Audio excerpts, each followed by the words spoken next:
एक अनजान देश और एक ऐसा जंगल जहाँ से कोई वापस नहीं लौटता। और एक अनहोनी होती है जिसमें एक स्कूल स्टूडेंट इस जंगल में लापता हो जाती है। क्या वो लड़की जिंदा है और क्या उसकी बहन सारा उसे वापस ला पाएगी, देखेंगे आज की वीडियो में, जो 2016 में रिलीज हुई हॉरर मूवी द फॉरेस्ट के बारे में है। तो मूवी के पहले सीन में हम एक घने जंगल का नजारा देखते हैं जहाँ एक लड़की भागी जा रही है। ऐसा लग रहा है कि ये लड़की किसी से बचने की कोशिश कर रही हो। इसी बीच सारा की नींद खुलती है और वो रियलाइज करती है कि ये उसका नाइटमेयर था। उठने के तुरंत बाद सारा अपना सामान बांधती है और जापान के लिए एक प्लेन बोर्ड करती है। हम देखते हैं कि वो काफी डिस्टर्ब लग रही थी और लगातार अपनी बहन जेस को फोन की जा रही थी, लेकिन उसका फोन नहीं लगता। आगे हम पास्ट का सीन देखते हैं जहां हमें पता चलता है कि सारा और जेस तो जुड़वा बहनें हैं। इनकी माता पिता का बचपन में देहांत हो गया था, जिसके बाद इनकी दादी ने इन दोनों को पाल पोस कर बड़ा किया। प्रेजेंट में आज से ठीक 2 दिन पहले सारा को जापान से फोन आता है जहां पुलिस उसे बताती है कि उसकी बहन जेस, जो वही के स्कूल में पढ़ती थी, और 2 दिन से लापता है। असल में स्कूल बच्चों को माउंट फुजियामा के ट्रिप पर ले गई थी और इसी पहाड़ के पास एक जंगल है। मैं इस जंगल का नाम नहीं लूंगी वरना ये वीडियो डीमोनेटाइज हो जाएगा। बस समझ जाओ, इस जंगल में एक बार लोगन का बहुत खतरनाक केस हुआ था। तो जाहिर सी बात है, इस जंगल में जो लोग जाते हैं वो वापस नहीं लौटते। अब सब लोग मान रहे थे कि अब जेस जिंदा नहीं होगी। इनफैक्ट पुलिस तो उसकी लाश रिकवर करने की कोशिश करते हैं, पर सारा इस बात को बिल्कुल भी नहीं मानती क्योंकि उसे यकीन है कि जेस जिंदा है। वो अपने बॉयफ्रेंड रॉब से मिलकर खुद जापान जाने का फैसला करती है।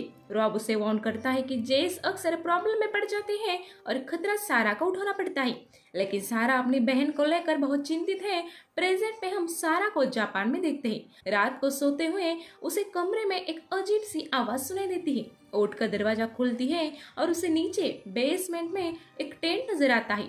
जब सारा इस टेंट को खोलती है तो उसे एक छोटी बच्ची नजर आती है, लेकिन करीब आते ही इस बच्ची का चेहरा बिगड़ने लगता है। फिर सारा बहुत डर जाती है। इस पॉइंट पे उसकी नींद खुलती है और एक सारा का बड़ा डरावना सपना था। तो अगले सीन में हम सारा को जेस के स्कूल में देखते हैं।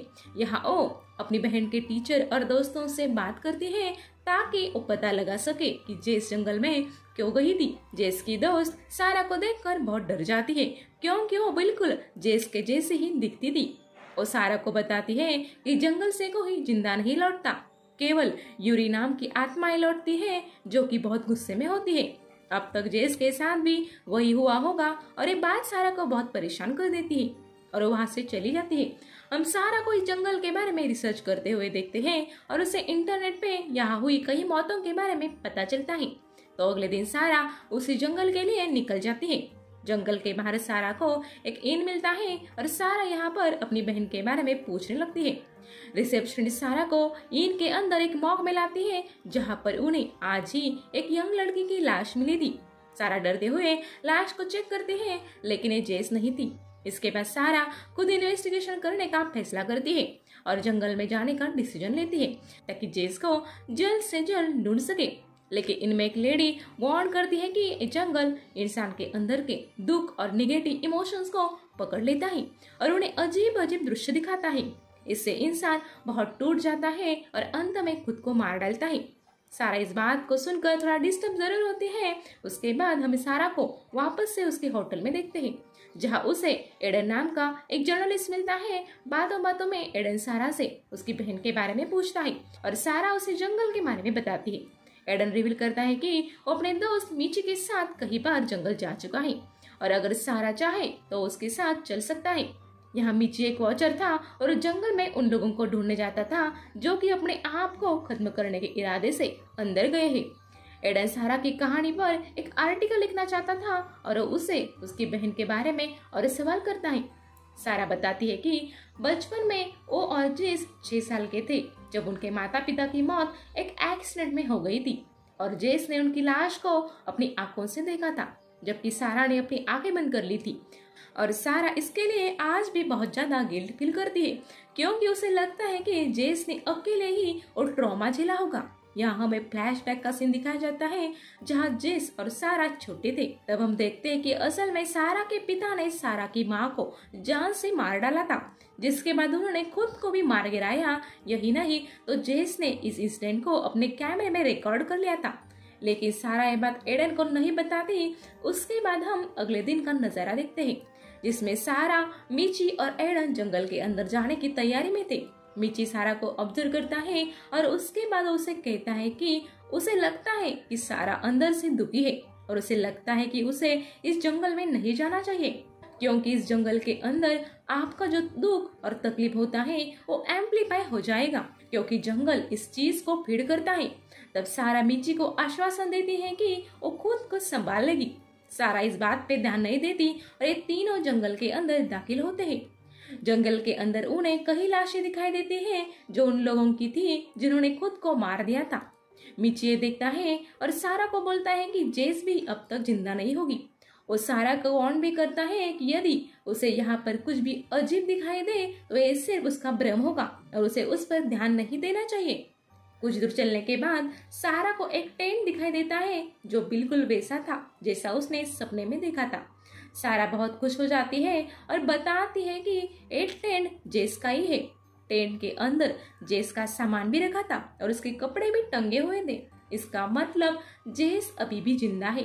अब तक रात हो चुकी थी और मिच और एडन सारा को सलाह देते हैं कि उन्हें जेस के लिए एक मैसेज छोड़ देना चाहिए।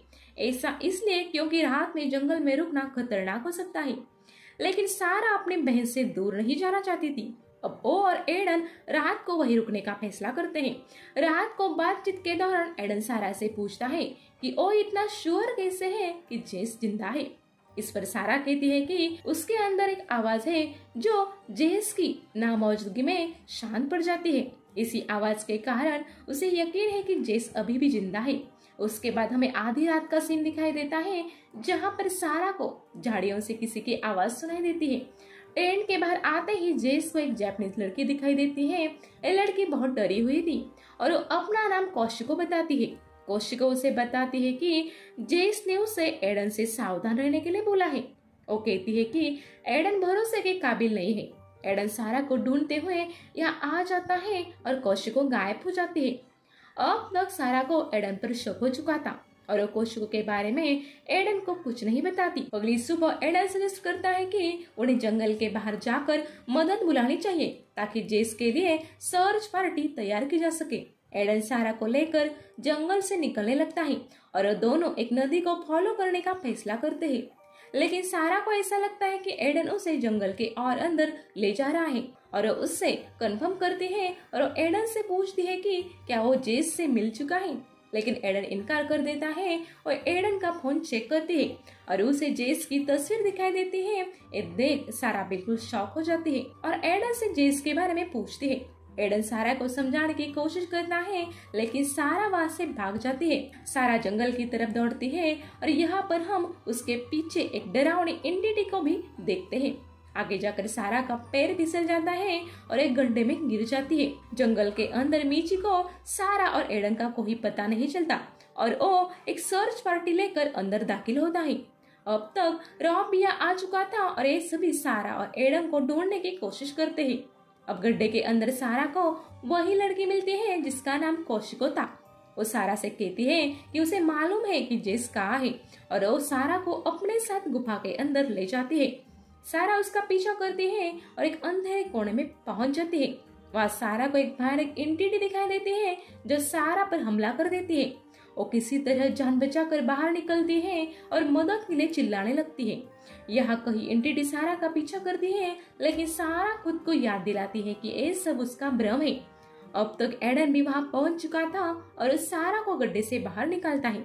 एडन सारा को बताता है कि पास में ही एक रेंजर स्टेशन है जहाँ से वो मदद बुला सकते हैं। सारा अभी भी एडन पर पूरा भरोसा नहीं कर पा रही थी। तब एडन उसे एक चाकू देता है ताकि वो खुद को प्रोटेक्ट कर सके। इसके बाद वो दोनों जंगल के अंदर उसी रेंजर स्टेशन को ढूंढने लगते हैं। कुछ दूर चलने के बाद वो दोनों एक टूटे फूटे लकड़ी के घर में आते हैं जो वही रेंजर स्टेशन था जिससे वो हेल्प लेने आए थे। वह एक रेडियो टूटा हुआ था और एडन उसे ठीक करने की कोशिश करता है ताकि मदद बुलाई जा सके। अब इस घर के अंदर सारा को एक डोर मिलता है जिसके उस पार उसे जेस की आवाज सुनाई देती है। जेस सारा को चुपके से एक नोट पास करती है जिसमें लिखा था कि एडन उन दोनों को जान से मार डालना चाहता है और उन्हें उससे चाबी लेकर भागना होगा। ये सुनकर सारा डर जाती है और एडन पर एक नाइफ से हमला करती है और उससे घर के उस दरवाजे की चाबी मांगती है। एडन सारा को संभालने की कोशिश करता है लेकिन हाथापाई में सारा एडन को जान से मार देती है। अब तक वो डोर भी खुल चुका था जहाँ कोई भी मौजूद नहीं था। इस पर सारा रियलाइज करती है कि जेस की वो आवाज और वो नोट ये सब उसका वहम था, यानी कि एक्चुअल में ऐसा कुछ भी हुआ ही नहीं था। लेकिन सारा तो एडन को मार चुकी थी। डरते हुए सारा उस डोर की तरफ बढ़ती है जहाँ वही बचपन का सीन प्ले होता है, जहाँ सारा के पिता ने उसकी माँ को मार डाला था और जेस ने सब अपनी आंखों से देखा था। आज सारा जेस की आंखें बंद करके उसे प्रोटेक्ट करने की कोशिश करती है। इसी बीच सारा के पिता की बॉडी उठ खड़ी होती है और सारा को अपनी तरफ खींचने लगती है, लेकिन सारा नाइफ से उनका हाथ काट देती है और वहां से बाहर भागती है और वो जेस को पुकारते हुए इधर उधर भागने लगती है। दूसरी तरफ हम पहली बार जेस को देखते हैं जो बहुत डरी हुई थी और उसे अपनी बहन की आवाज सुनाई देती है और आवाज की तरफ वो भागने लगती है। एक पॉइंट पर जेस और सारा आमने सामने आते हैं, लेकिन जेस सारा को देखकर डर जाती है और दूर भागने लगती है। सारा उसका पीछा करती है, लेकिन इसी बीच कौशिको सारा के सामने आकर खड़ी हो जाती है। कौशिको सारा के हाथ की तरफ इशारा करती है जहां कई सारे जख्मों के निशान बने हुए थे। यहाँ सारा रियलाइज करती है कि घर के अंदर जब उसके पिता ने उस पर हमला किया था तो वो सिर्फ उसका एक भ्रम था और उस दौरान सारा ने खुद की ही नस काट ली थी, जिस वजह से उसकी जान जा चुकी थी। हम घर के अंदर सारा को मरते हुए देखते हैं जो कि उसकी बॉडी जंगल के गहरी खाई में दफन होने लगती है। जेस जंगल से भागती हुई बाहर आती है और उसे रॉब और बाकी सब बचा लेते हैं। जेस सारा के बारे में पूछती है तब रॉब उसे बताता है कि वो उसे ढूंढने जंगल में गई थी। तब जेस को अपने अंदर की एक आवाज शांत होते हुए महसूस होती है और रियलाइज करती है कि सारा की मौत हो चुकी है। फिल्म के एंड में हम मीची को देखते हैं जिसे जंगल के बीच सारा की आत्मा नजर आती है और वो रियलाइज करता है कि अब सारा भी यूरी बन चुकी है और इसी के साथ मूवी खत्म हो जाती है। तो दोस्तों, ये थी द फॉरेस्ट की पूरी कहानी और हम इसी कहानी को शॉर्ट में समझ लेते हैं। द फॉरेस्ट कहानी दो बहनें और एक डरावने जंगल के बारे में है जहाँ कई मौतें हो चुकी हैं। ये जंगल जापान के इतिहास का इम्पोर्टेंट हिस्सा रह चुका है और कहा जाता है कि यहाँ यूरी नाम की आत्माएं पाई जाती है। यूरी ऐसी आत्माएं होती हैं जिन्हें कभी भी शांति नहीं मिल पाती। तो चलिए, मूवी मुझे काफी इंटरेस्टिंग लगी और आपको भी इंटरेस्टिंग लगी हो तो वीडियो को लाइक कर देना और चैनल के ऊपर नए हो तो सब्सक्राइब कर लीजिए। मिलते हैं अगली वीडियो के साथ, तब तक के लिए गुड बाय।